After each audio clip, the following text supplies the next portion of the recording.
in at number 10, we have the ghost of Old Finch Road. Ah, the Old Finch Road. This road divides residential Scarborough and the forest, already very spooky, and it's located near the Toronto Zoo. According to frequenters of the road, a girl named Sue or Susie died near a bridge on the Old Finch Road on her birthday.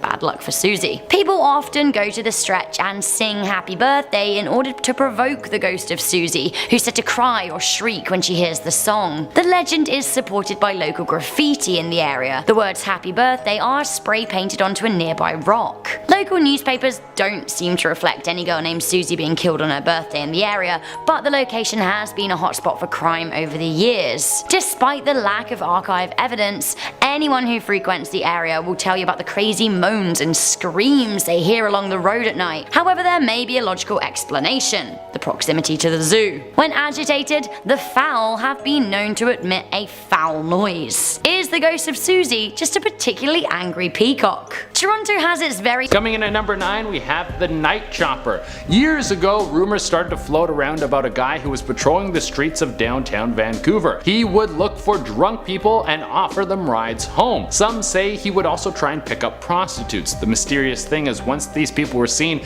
getting into the brown low-riding Cadillac, they would never be seen again. What would happen to them? What did the mysterious person who got the moniker the Night Chopper do with them? Some people suspect that this could have actually been the famous serial killer Willie Pickton, who would pick up prostitutes and then murder them and then feed their body parts to pigs. Who knows, this could have been an urban legend that was created as part of this insane person, or maybe the Night Chopper is a separate person altogether who still patrols the streets late at night looking for someone in need to take advantage of. Coming in at number 8, we have the UBC Hitchhiker. UBC is one of the most famous, prestigious schools in all of Canada, and outside of being a great place to get an education and being close to the famous Wreck Beach, there's also the story of the UBC Hitchhiker. Apparently, along a road leading towards the school, you might see a young woman who's waiting on the side of the road with her thumb out. It seems that this young lady needs a ride and is stranded in the middle of the night. You would have to be a very cold soul to not pull over and pick her up. When you pull over, she will come over to the side of your car and she will tell you that she needs a ride to the UBC library. A little strange request for the middle of the night. She will have a short conversation with you in your car,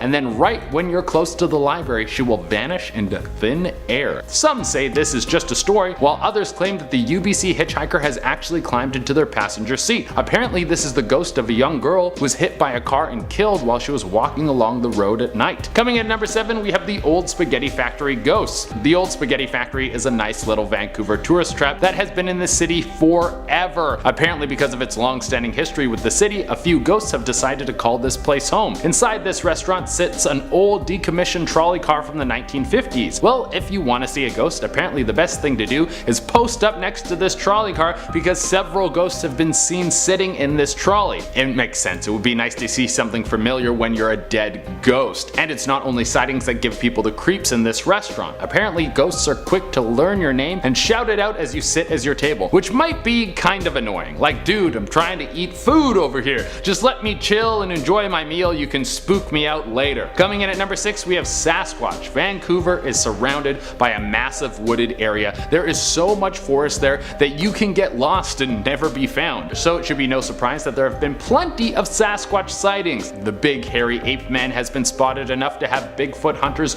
go through the hills of British Columbia every year to try and find the creature for themselves. Tracks have been spotted, hair has been found, and apparently some people have even been attacked by a massive hairy creature, which was probably a bear. Coming in at number 5, we have rabid beavers. This is probably the most Canadian urban legend I have ever heard of in my life, but apparently next to the waters in Vancouver, or in some rivers and streams in wooded areas, there were reports of rabid beavers, big toothed mammals that would chase you down and chomp through your legs like it was a fresh log. I don't really think this one is true. I've never heard about this ever before in my life, but apparently the internet claims this one is true. I've never experienced this for myself, and I'm pretty sure that this point is just internet trolls trying to have a good laugh, but the idea of this brought a smile to my face. Just people running from some beavers. The idea of a horror movie centered around beavers, that that all sounds so great to me. Also, if you run into a beaver, you should keep your distance. They can be very aggressive. That's a little Canadian tip for you. Coming in at number 4, we have the Pink Pearl. There is a famous restaurant in Vancouver called the Pink Pearl. From the outside, this place looks like a cement brick, but there are always some of the most expensive cars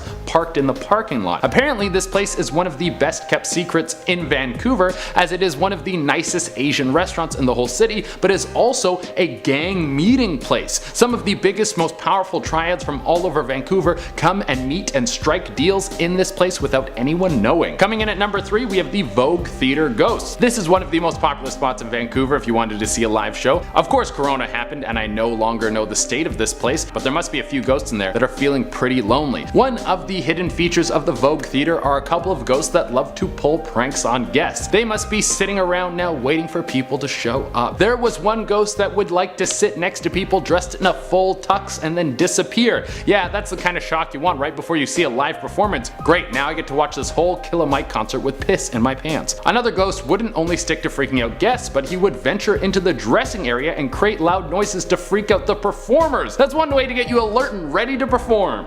Coming in at number 2, we have Riverview Hospital. Just outside of Vancouver in the city of Coquitlam is the somewhat famous Riverview Hospital. It got its claim to fame for being one of the places that the X-Files would film at. And I don't know if they intentionally selected a place that had something supernatural going on, if shooting an episode of the X-Files would just bring out something creepy, or if it's all just a coincidence, but the now shut down Riverview Hospital is considered one of the most haunted places in Canada. Running as a mental institution for years, even while it was open, there were stories of screams coming from empty rooms, entities crawling on walls, and a horrible stench that would engulf people and make them feel sick. Today the place is closed, but those who have something to say to the devil himself can make a trip in there and see what horrors await them. And coming in at the number 1 spot is the Foot Bandit. So here's something very creepy that I remember from when I was a kid. So for whatever reason, along a river in Vancouver, human feet started popping up. Like, excuse me, what? Like, was there a cemetery close to the river and feet were just falling into it? Was there a bunch of bodies that were found that belonged to the feet? Was it always both feet that were found? Well, no, no, and no. Some of the bodies that belonged to these feet were discovered, but many of them weren't. Also, they never tracked down who was responsible for throwing these feet into the river. So it was suspected that some sort of bandit was out there that was killing people and cutting off their feet. The reason that only one foot would ever show up was possibly because he or she would keep the foot as a trophy. I don't even know why I said she, it's almost always a dude. Starting off this countdown, we have St. Paul Street. Located in Old Montreal, St. Paul Street is considered Montreal's most haunted street. So back in 1734, a slave named Marie Joseph Angelique was accused of arson. She was executed on this street despite being innocent. It's said that she can be seen walking the street in the outfit that she was executed in, a white robe with a sign dangling around her neck that reads arsonist. Apparently she's out seeking revenge for her unlawful execution.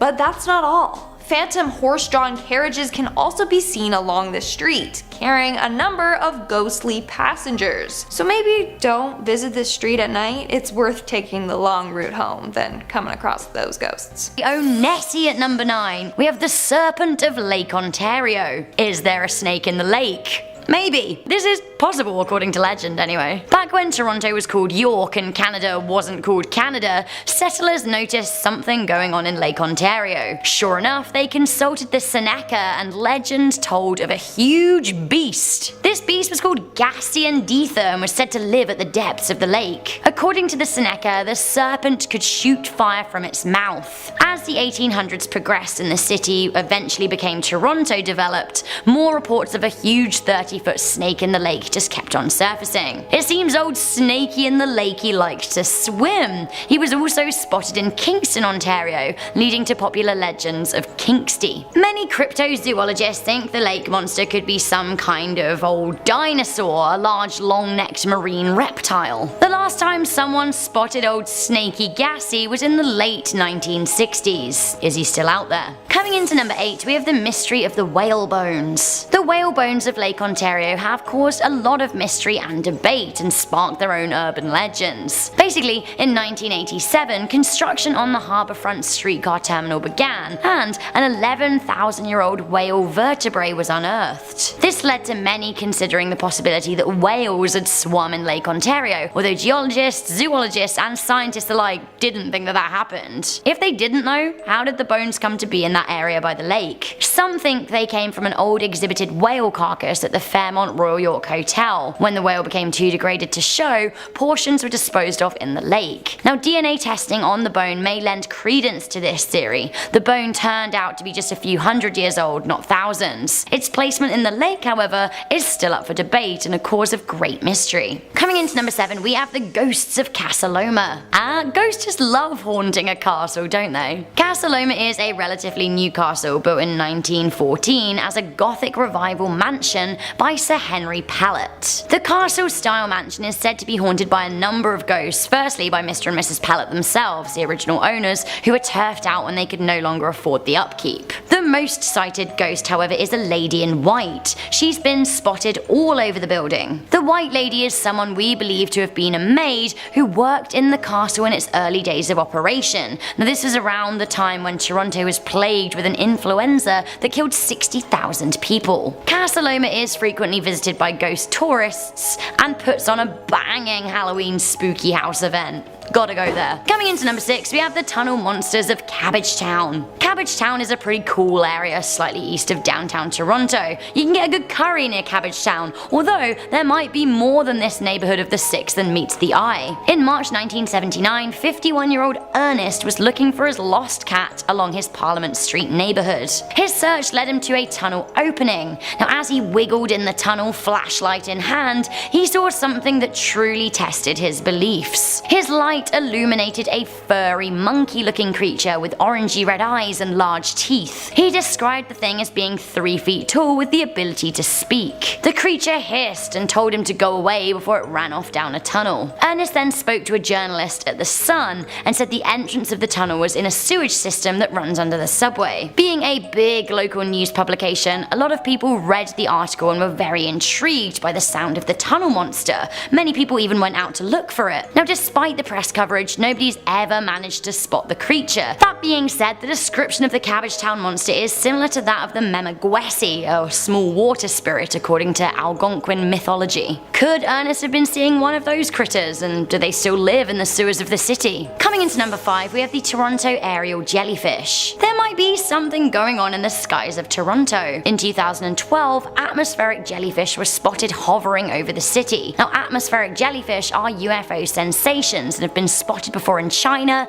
the Netherlands, Norway, and recently in Toronto, Canada. An eyewitness reported the sighting. They said, "The thing came down from above the clouds slowly, descending for about a minute before I began filming." The details are actually kind of sketchy, but I don't know, maybe he did see something. Canada's best documented UFO sighting was over a lake in Nova Scotia in the 1960s. Coming into number 4, we have the cookie ghost of Christie Mansion. The Christie family were well known in Toronto, with Christie Street named after biscuit maker William Mellis Christie. He was a self-made entrepreneur who revolutionized the Canadian biscuit industry. When he died, he left his cookie business and his assets to his son, who took up residence in the family mansion, the Christie Mansion near Queen's Park. It seems that Christie Jr. Robert Christie had a mistress as well as his wife. He had her hauled up in a secret room of his mansion. Now, this room was room 29 according to legend. She had a butler and a maid to bring her food and tidy up after her, and Robert would come to her at night for their illicit rendezvous. Eventually, his interest in the woman started to wane and she could no longer stand being held prisoner waiting for him to come. She hung herself using her bedsheets and her body was secretly removed and buried in Queen's Park. Legend has it, her spirit stayed in room 29, and if anyone finds themselves alone in the room at night, the door swings shut and locks itself and you can't get out, just like she couldn't get out when Robert left her. They say that you will be stuck there until the morning. Coming into number 3, we have the Ghoul of Gibraltar Point Lighthouse. I love this lighthouse on the island. The Toronto Island is pretty much my favourite thing about the entire city, and Danny and I went with a bunch of our friends recently and he badly sunburnt his nose, so the legends about needing sun lotion when you're a pale white Irishman are true? Are the legends of the Gibraltar Point lighthouse true though? The lighthouse on the island is one of the oldest buildings in Toronto and the second oldest lighthouse in all of Canada. It was built in 1808 and guided ships into the Toronto harbour on Lake Ontario. The story goes that a lighthouse watchman was murdered there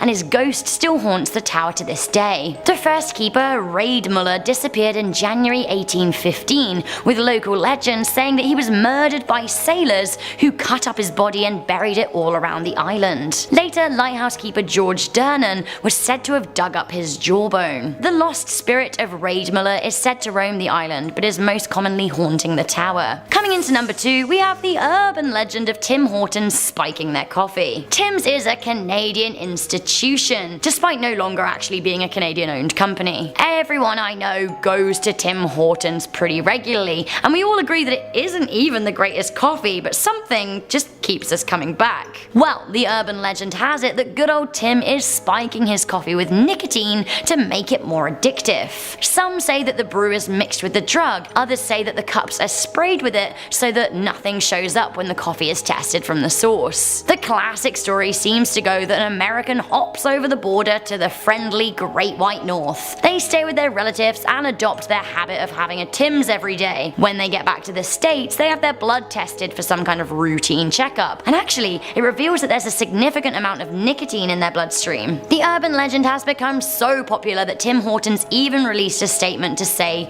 "There is in fact nothing added to our coffee. We believe that our guests are addicted to consistency." I actually really somewhat doubt that. Tim Hortons coffee is wildly inconsistent. You get a good cup, you can get a bad cup. Either way, our mate Michael McCrudden loves a good Tim Hortons. Finally, coming into number 1, we have one of the most famous Toronto stories ever. We have the legend of the Leaping Lawyer. The Leaping Lawyer of the TD Tower in Toronto's financial district has gone down as something of a morbid legend. Little did Gary Hoy know when he plunged to his death from the 24th story of the tower that he would win a slew of posthumous awards and accolades. The legend goes that a crazy banker accidentally fell to his death from the tower whilst playing a practical joke on a group of students, and actually that's pretty accurate. Hoy was a senior partner at Holden Day Wilson firm and he loved a good laugh. His party piece was testing the strength of skyscraper windows, and one day when a group of articling students were in the building, he hauled himself at a 24th floor glass window to prove how strong the glass was. The first time he played his party trick, all was well, but the second time, well, he was less fine. He fell to his death as the glass smashed. Not a great way to go. His death has gone down in history and was even included in the TV series 1000 Ways to Die. That really isn't a way that I'd like to die, to be honest with you. Nonetheless, his legend lives on. Coming in at number 10, we have the Red Lady at the Fairmont Hotel. Let's kick off this list with a classic. Not just a classic in the home of Vancouver, but a classic in the home of the urban legend community. If you're a fan of urban legend videos, then you will hear almost every city on the planet has some sort of ghostly lady in a dress. Sometimes it's a red dress, sometimes it's a blue dress. It's actually often a white dress, but a ghostly attraction is really never complete without one. And the Fairmont Hotel in Vancouver is home to a famous lady in red. She has been seen walking through the hotel so often that you can go to the hotel bar and order a drink that is named after her. That's a good way to be remembered. Also, don't drink too many of those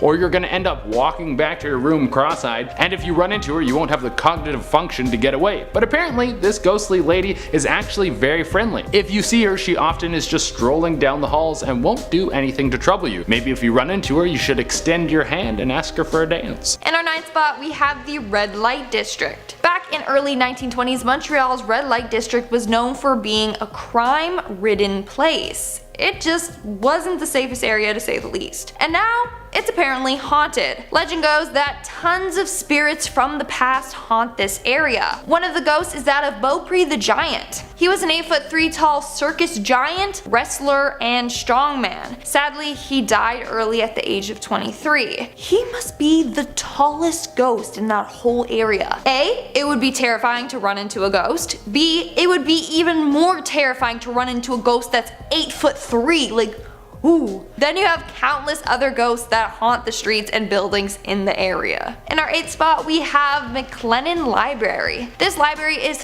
filled with books, resources, knowledge, and ghosts. Legend goes that the 6th floor of this library is extremely haunted. As a result, a lot of students refuse to even study there. Those who do wish to study there have been badly spooked by the ghosts. So the most famous ghost on the 6th floor is of an older man who wears a strange old coat. He has been seen floating above the floors towards students. He also likes to sneak up behind students, scare them, and then disappear into thin air. Clearly, he's a prankster that likes to have fun. Coming in at number 7, we have Wellington Tunnel. Built in 1932, this tunnel was built with 4 passages, 2 for cars, 1 for streetcars, and 1 for pedestrians. However, this tunnel was very problematic. It would often get flooded with water, making it dangerous, especially for the electric streetcars. People would also dump their garbage inside, and then it just started to stink in there. In 1994, it was closed down after being deemed too dangerous. From there, it lay abandoned, except for its ghostly visitors. So first off, legend goes that a man used to use this tunnel while on the way to his shift at the slaughterhouse. He then would carry a bucket of pig's blood back with him. Although he is now dead, his spirit continues to haunt the tunnel. You can still see him carrying his bucket of pig's blood with him. What is this, like Carrie? Get out of here. And then there's also the phantom of a nervous boy wearing an old style suit. But he's harmless. He seems more scared of you than anything. Making our way down the list, number 6, we have Fort de Isle Saint-Helene. This is a historic site on St. Helens Island. In the early 1820s, it was used as a defensive fort to protect Canada from a threat of an American invasion. Nowadays, it is home to a mass grave with 800 soldiers. These soldiers were ruthlessly massacred while being in the front line of fire. Now, legend goes that during sunsets, you can see the apparitions of the soldiers walking around the island. Other people have heard the sounds of phantom boots marching in unison. Others have witnessed sounds of disembodied voices, seen weird orbs or glowing lights, and have witnessed unexplainable smells of smoke.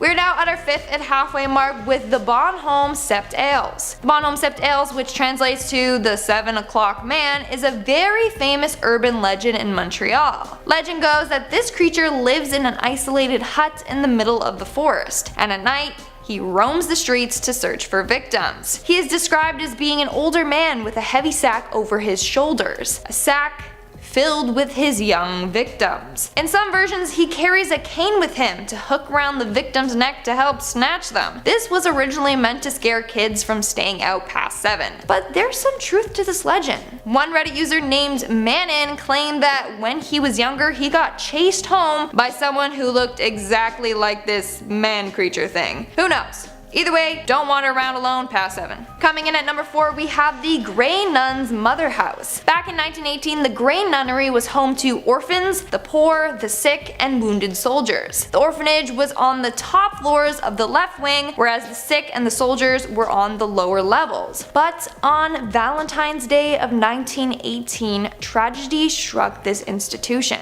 A fire spread throughout the building, engulfing tons in flames. About 53 died that night, but it's theorized that there was way more. Nowadays, it's part of Concordia University, and legend goes that the ghosts of the past haunt the students and visitors of the building. In fact, 232 nuns are apparently buried in a crypt somewhere in or near the building. When the building was going to be converted into a school, they thought, hey, let's move this crypt. But it was deemed too hazardous because of the contagious illnesses that the nuns in the crypt had. Also, Concordia offers an on-campus daycare, and apparently multiple children have made friends with an imaginary man. A man with tattered clothing and burnt flesh, so that's cool. And some students there have been scared to death by some of these ghosts. In our 3rd spot, we have Harry Houdini. Harry Houdini was once the world's greatest magician, and believe it or not, Montreal plays a big role in his life. On October 22nd, 1926, Harry Houdini was in his dressing room preparing for his show at the Princess Theater in Montreal. That's when 2 McGill University students entered to see if he truly was magical. One of the students asked if he really could withstand any punch to the stomach. It was one of his tricks. But before Houdini could tighten his muscles, the student punches him 4 times in the gut.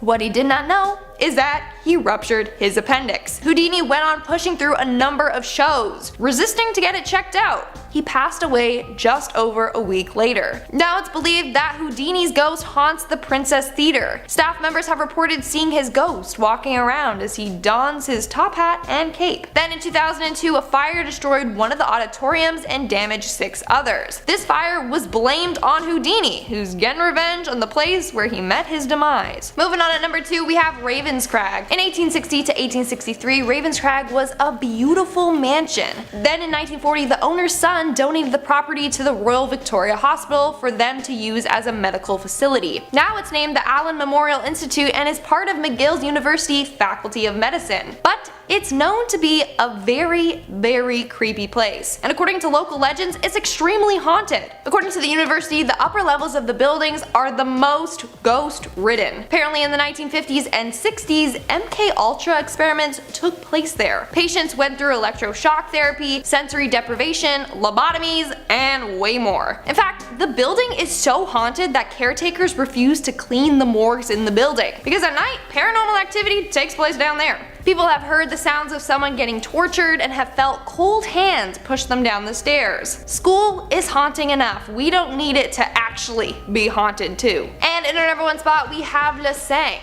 At this nightclub, you can enjoy some spirits with the spirits, because according to local legends, it's terribly haunted. In fact, it's considered one of the most haunted buildings in downtown Montreal. So before becoming a trendy nightclub, it was actually a funeral home. And obviously, a place that dealt with a number of dead people is going to end up being haunted. So legend goes that the ladies' washroom in the basement of the nightclub is famous for ghost sightings. In fact, it's so haunted that women are warned to never go to the bathroom alone. It's the location where the building's morgue used to be. One time, a patron encountered a ghostly woman in the bathroom with a jagged scar running all the way down her chest, obviously from the mortician. Another time, the owner found a woman in the bar, but the bar wasn't open to the public yet. He approached her asking if she needed any help, but when she turned to face him, it was revealed that she didn't have a face, as if it had been surgically removed. Maybe not the best location for a bar.